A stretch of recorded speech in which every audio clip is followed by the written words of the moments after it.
looking at the equipment that is required for adding diluting air to mainstream smoke. We have a pump which plugs into the standard US mains with a 2 flat-bladed and 1 pin type grounding connection. To accomplish this, plug it into the power strip, which is fed by a suitable transformer stepping voltage down from 240 to 110 volts. This end of the cable is replaced by the power transformer. When the unit is plugged into a suitable power supply, it can be turned on and off with the power switch, and with a 3/8 fitting we can deliver clean compressed air to a rotometer.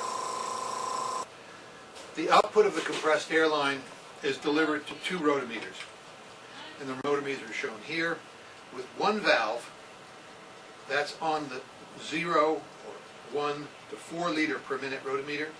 The second, from 1 to 20 liters per minute, does not have a regulating valve. Fittings are provided, 1/8 inch by 1/4 inch tubing, which allow the connection of the 2 rotometers to be made with a short length of plastic hose. These fittings do not have to be very tight, but sufficiently tight to give a good seal. The pump output is connected to one of the rotometers.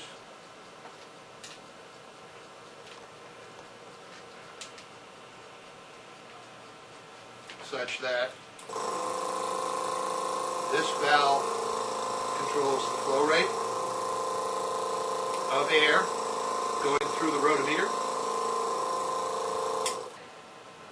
The output of the first rotometer is delivered to the input of the second rotometer.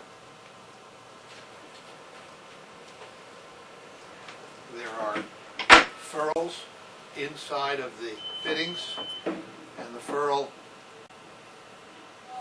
goes over the tubing, flat to flat, and the connection is made such that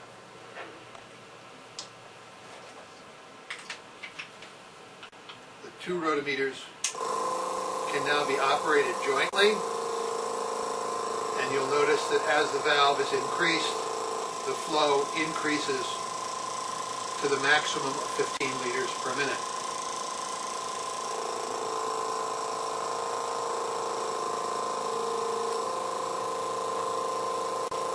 The output of the rotometer is then attached with a corresponding hose of the desired color, green or yellow. For breathing air, I prefer to use green, suggesting safety, and that is then attached to the smoking machine. That concludes this abbreviated demonstration of the rotometer and compressed air smoke pump. If you have any questions, contact Dr. Jaeger at jagerr@toxics.com.